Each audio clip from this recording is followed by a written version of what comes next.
In the beginning of recorded memory, when rivers were seen as veins of the earth and the sky as the great dome of a god's court, the people of a narrow, fertile plain spoke of beings who walked between heaven and ground. Those voices carved in clay would outlast half a dozen empires. They would give names to forces that governed harvest and flood, birth and death, law and chaos.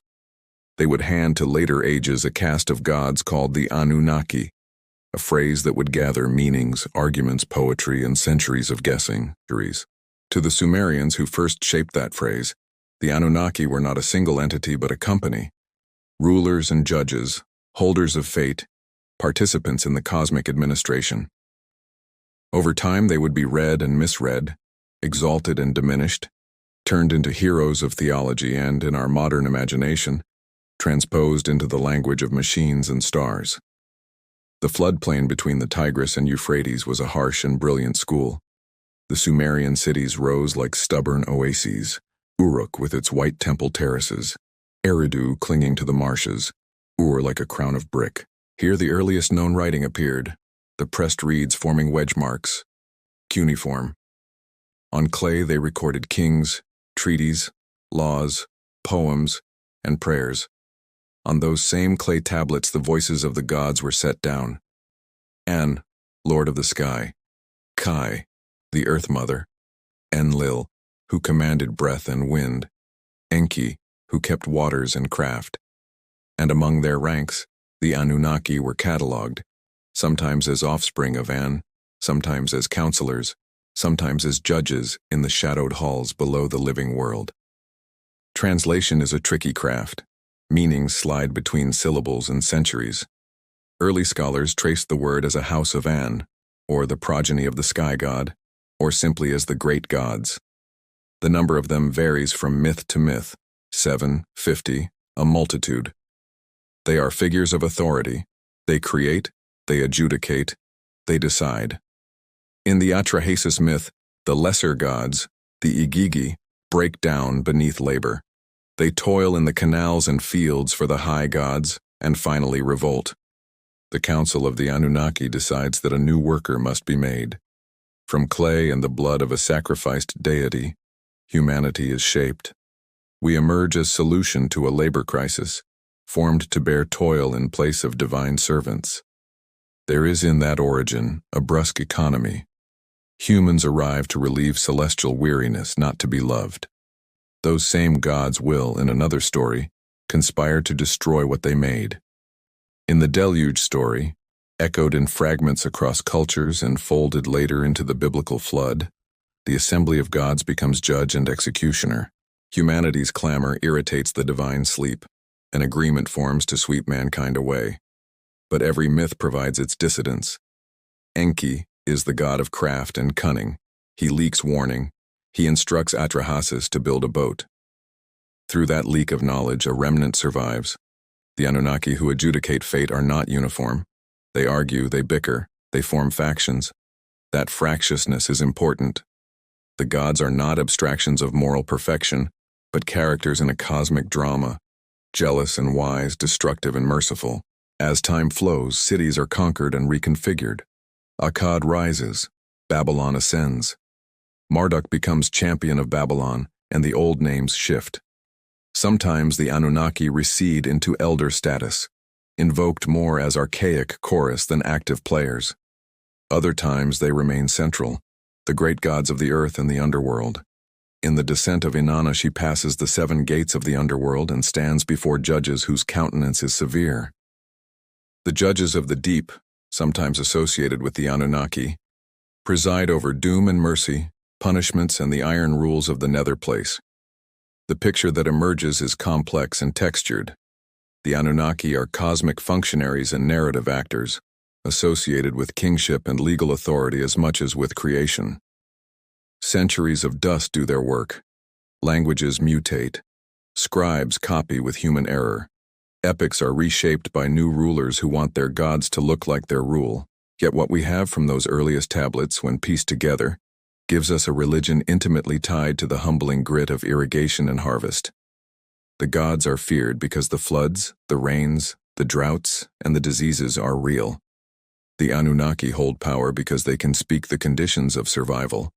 If we stop to examine the texts with steady academic tools, a different picture appears than the one popular caricatures later offer. The Anunnaki are embedded in a worldview that is local and administrative. Kings claim legitimacy from them. Laws and temple economies are framed as the product of their will. Scribes, the most respected artisans of their day, link the king's decrees to divine command.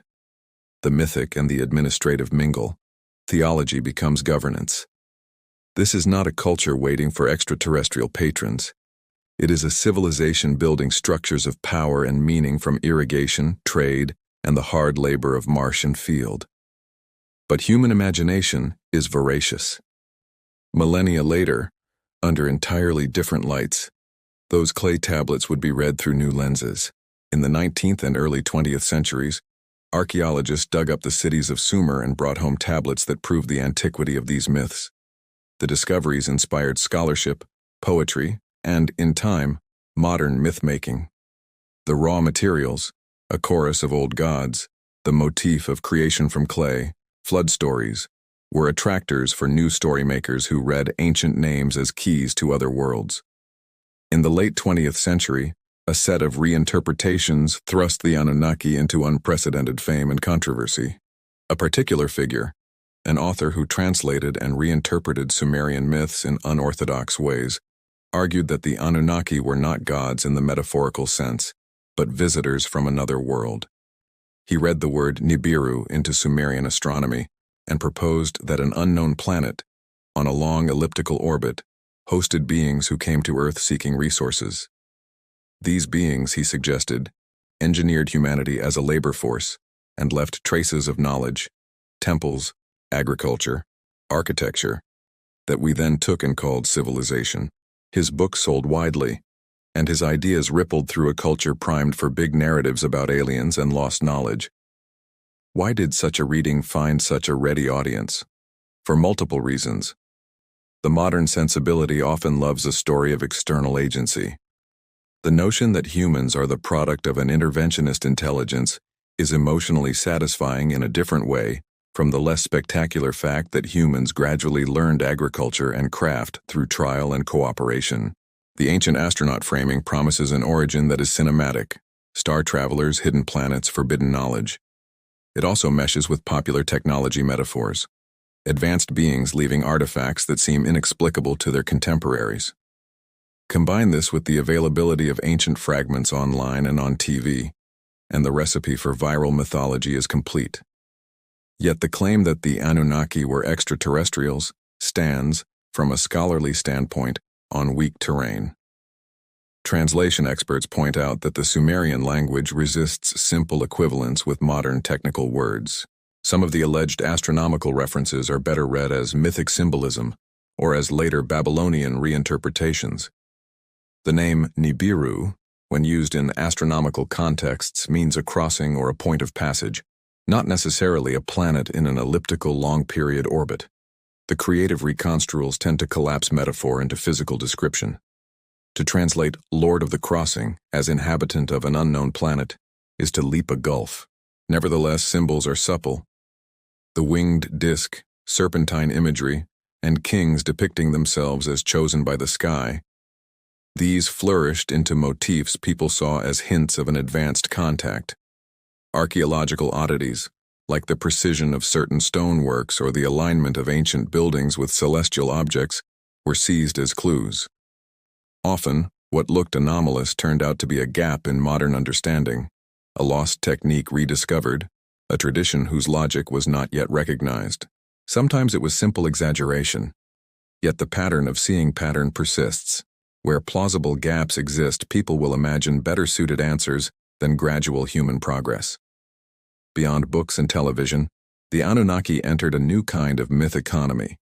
Entire online communities formed around the idea of ancient astronauts, compiling alleged evidence and creating multimedia narratives. Forums and channels produced maps that stitched together Mesopotamian iconography and modern astronomical concepts. The gods were repackaged as a pantheon of possible alien patrons, Enlil as the stern administrator, Enki as the benevolent technician, Inanna as a complex queenly agent. The stories grew rich and baroque. From YouTube channels to conspiracy podcasts, audiences devoured the mixture of archaeology and imagination. It is important to pry apart what the ancient sources actually say and what later storytellers lay over them. The Sumerian and Akkadian texts operate in a symbolic register. They explain power relationships in terms of relationships between gods. They apply human social structures to cosmology. When the Anunnaki assign the destinies of kings, that is at once divine narrative and a legitimation of earthly rule. When they bring flood, that is theological grappling with a natural catastrophe framed as divine consequence. The original myths do not speak in astrophysical terms. That does not stop humans over millennia from recasting the same words to fit new metaphors. There are further complications. The transmission of Mesopotamian texts is irregular. Many tablets are fragmentary. Whole lines are missing, entire passages reconstructed by comparison across versions. Scholars work with cautions, proposing reconstructions that change with every new find. Popular reinterpretation, by contrast, often reads the least certain fragments as if they were solid proof. A single line that mentions a star can be lifted into elaborate cosmologies without acknowledging the haze around that snippet. Beyond linguistic disputes, there are other reasons the ancient astronaut narrative persists. It suits modern anxieties and desires. We live in an era of extraordinary technological progress and simultaneous existential fears. The idea that our species was shaped by someone more advanced serves two rival appetites: a fear of meaninglessness and a hunger for belonging to a grand story. It offers an origin that is not random but designed, not banal but dramatic. For some, the Anunnaki myth as alien supplies comfort. For others, mastery. And where the official academic narrative feels slow or bureaucratic, the interventionist hypothesis feels bold and cinematic. Yet the real Sumerian myths also contain material worth our attention, without recourse to flying saucers. Study the legal texts, and you find a civilization managing property, labor, and commerce with surprising sophistication. Look at temple economies and you see records of grain, livestock, laborers, a system organized with numbers and account-keeping that begat administration. The Anunnaki in those administrative frames are not astronauts. They are metaphors for order, guardians of the rules that made agriculture and cities possible. To conflate administrative gods with technical aliens is not to honor the ingenuity of ancient peoples but to obscure it. There are richer, subtler readings too. The figure of Enki, who crafts and teaches, is an archetype of the trickster technician, the figure who uses cunning and craft to advance civilization. Whether that figure is read as divine patron of craft or as symbolic ancestor of human ingenuity, the result is the same: a culture recognizing the importance of knowledge, of craft, of the arts of living. The Anunnaki carry roles that map to social practices. In that sense, myths preserve a memory of institutions, temple hierarchies, craft guilds, legal forms. The gods are persons shaped to explain why institutions exist. But culture is not static. The Anunnaki left their grooves in clay, and later societies polished and reframed those grooves. Babylonian scribes reinterpreted Sumerian lore to fit their national gods. Greek and later Near Eastern writers translated and mythologized bits. In the medieval and early modern eras, European scholarship brushed against fragments and misread them in the context of its own theologies and assumptions. Only in the past 2 centuries did archaeology bring more systematic recovery, and only in our own digital age did the mix of accessible images and sensationalist narratives create a mimetic engine for fringe ideas. When we track the Anunnaki across millennia and cultures, we begin to see them not as a static roster of characters, but as a living template. Each era reshapes those images to reflect its anxieties and hopes. In the 20th century, the anxieties were technological and political. Thus, the gods were imagined as engineers. In the 21st century, in an age of algorithmic authority and corporate power, the Anunnaki are sometimes recast as hidden elites, as programmers of human institutions. The myth persists because it can be retailored. There is another layer: the archaeological anomalies that fuel speculation. People point to alignments, how certain temples face specific stars, and claim those alignments are evidence of astronomical engineering beyond the capacities of ancient people. Often the alignments are real, but their interpretation is less glamorous. Ancient priests watched the sky for calendrical reasons. Celestial events mattered for planting and taxation. Observational astronomy emerged naturally from agriculture. Constructing a temple aligned with a solstice sunrise is a skill, yes, but also an understandable one for a society keyed to seasonal cycles. Mistaking it for an index of alien technology is to ignore the human logic behind observant craftsmanship. The mythic imagination also finds patterns in statuary and reliefs. Winged figures with disc emblems become badges of mystery. But art languages matter. The winged disc across the Near East is a symbol entwined with royal power, solar imagery, and protective presence. Seeing it as a spaceship is a modern projection. Mythic imagery speaks to status more often than to literal technology. We must also examine the political life of the Anunnaki story. For centuries, rulers invoked the gods to legitimate their power. Kings presented themselves as chosen by the gods, as agents acting with divine sanction.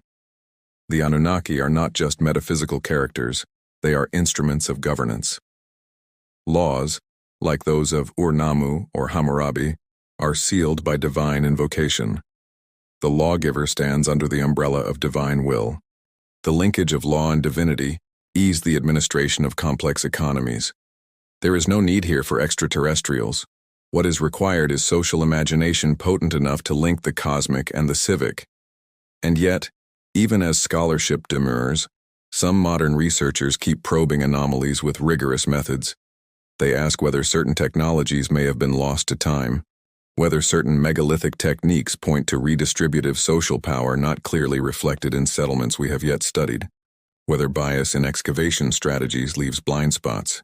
Good scholarship leaves room for revision. It is not that myths of alien artisans are entirely impossible, imagining is not proof, but that extraordinary claims require extraordinary evidence. To suggest a star-born engineering presence on Earth requires more than metaphorical language and selective readings. It requires material remains that cannot be accounted for by known human ingenuity and resource organization. That kind of evidence has not been produced. The Anunnaki narratives also offer a mirror into human psychology and memory. Myths often encode trauma and triumph. Flood myths appearing across continents may encode communal memories of flooding or sea level rise. The figure of the divine craftsman may encode a social recognition of a particular class of skilled artisans who changed the course of life. To read myth as purely literal is to lose the allegory. To read it as purely allegory is to miss history embedded in story. A balanced approach seeks where metaphor and material intersect. Across modern culture, the Anunnaki have proven extremely adaptable. They headline television documentaries, seed science fiction novels, star in alternate history podcasts, and anchor YouTube channels with vast audiences. Each retelling layers new resonances. Political distrust becomes stories of hidden rulers. Technological awe becomes stories of cosmic patrons. Some creators blend genuine scholarship with speculative flourishes. Others market outrage by amplifying the unknown with dramatic music and suggestive imagery. It is a modern myth machine, the ancient and the futuristic braided into a compelling narrative. What does this do to the present? It changes how people see history, often in ways that flatten complexity for the sake of a tidy narrative. It also channels existential impulses. In cultures where secularization has eroded older certainties, myth-hungry frameworks flourish. To believe in Anunnaki engineers is to fill a psychological hole, the hole of contingency, the itch for an elegant cause. There is nothing shameful about longing for grand narratives. Human beings are narrative animals. But critical thinking asks for evidence commensurate with claims. There are, in addition, ethical dimensions to consider. Some radical reinterpretations of ancient myths have been co-opted into ideologies that exploit origin myths for political aims. Linking modern identity to mythic bloodlines or lost superior ancestors fuels dangerous ideologies. In contrast, rigorous contextual scholarship tends to emphasize shared human experience. People who cultivated grain and built canals were, in their practical labor, more similar to each other across time than different. The stories they made reflected human struggles, not a secret engineering class of alien lords. Return for a moment to the clay tablets in museum rooms. Touch their texture and imagination. The reeds pressed into wet clay, the brittle edges of a tablet saving an unfinished lament. There, the Anunnaki are not a polished conspiracy theory, but a lived archive. They are evidence that people in the ancient Near East shaped meaning in their own terms. They prayed for rain because they needed the grain. They told stories of gods because those gods gave order to otherwise unpredictable lives. The Anunnaki are a testament to the desire to bind chaos with narrative, and still modern voices will not let them rest. Some authors continue to comb the tablets for the anomalous phrase, the piece of syntax that can be placed into a larger cosmic puzzle. Some podcasters interview witnesses of UFOs and tie them to mythic memory. Some artists reframe the gods as vehicles of contemporary expression. Sculptures that combine ancient iconography with machine parts. Electronic music tied to images of ziggurats, videos that splice satellite footage with clay relief imagery. The Anunnaki are back in the cultural workshop, this time as raw material for art, speculation, politics, and commerce. It helps to remember that myths do social work. They help communities define who they are and how they relate to the cosmos. They teach roles: priest, king, craftsman, laborer. They encode moral lessons and social norms. For the Sumerians, the Anunnaki validated the temple system and the hierarchical control of irrigation and labor. For the modern believer in ancient astronauts, the Anunnaki validate a narrative where humans are beneficiaries of cosmic wisdom. For the skeptic, the Anunnaki are a cautionary tale about reading symbolic language as technical manual. Each reading has its human logic. We can also survey how this myth has migrated globally. The structure of a divine council, a flood, and a culture hero appears in multiple areas, not because of a single migrating god, but because similar social and environmental conditions can produce similar mythic structures. That fact lends weight to the view that myths are adaptive tools shaped by ecological and social pressures. Where floods were common, flood myths proliferated. Where craft guilds transformed social life, myths about artisan deities emerged. The Anunnaki fit into this global pattern. They are not unique as motifs, but specific in local detail. At the same time, the Anunnaki story raises practical questions for historians and archaeologists. How did the first cities manage the flow of grain and labor? How did religious authority become codified in law? How did early temples function as economic centers? Studying the Anunnaki in context helps answer those questions, not by offering extraterrestrial designers, but by showing how divine language structured social practice. Temples acted as granaries and distribution centers. Priests acted as accountants. The divine terminology legitimized their claims. Modern scholarship proceeds with humility. It acknowledges holes in the record and welcomes new finds. It values peer review and a slow accumulation of evidence. It also knows how attractive wholesale reinterpretation is. The intellectual temptation to recast everything as the work of a clever external actor is as old as thought itself. But rigorous methods tether claims to traceable data. Where the data is meager, caution is essential. In the end, the story of the Anunnaki is a story about meanings that vie across time. It is about the endurance of names carved in clay and the elasticity of those names under new pressures of imagination. It is about human longing, for origin, for authority, for something that casts our brief lives in a grander frame. Whether conceived as divine counselors of the night or as imagined astronauts in modern retelling, the Anunnaki perform a function. They invite us to ask the questions we have always asked. Where do we come from? Why do we live as we do? Who decides the fate of men? If we listen closely to the tablets and not just to the headlines that borrow their edges, another lesson emerges. The origins of civilization are not tidy gifts from gods or aliens. They are long processes of experiment and failure, irrigation that required cooperation, agriculture that demanded scheduling, crafts that produced surplus and storage, that enabled specialists to emerge. The Anunnaki, as god figures, helped render those processes sacred and therefore stable. That sacredness stabilized institutions and allowed them to outlast individual regimes. It is not an ignoble thing. It is a deeply human accomplishment. And so the Anunnaki remain with us, not as fossils, but as live story. In classrooms, scholars will continue to parse grammar and context. In studios, artists will reimagine the gods as Chrome and Starship. In discussion forums, enthusiasts will argue with fervor about planetary alignments and hidden histories. Each of these impulses says something true about us. We are creatures who crave origin stories, who are drawn to authority and to mystery in equal measure. Where then does that leave the question of literal truth? If a reader seeks proof that the Anunnaki were extraterrestrials, the cautious answer is, the evidence is not there in the controlled, material sense required.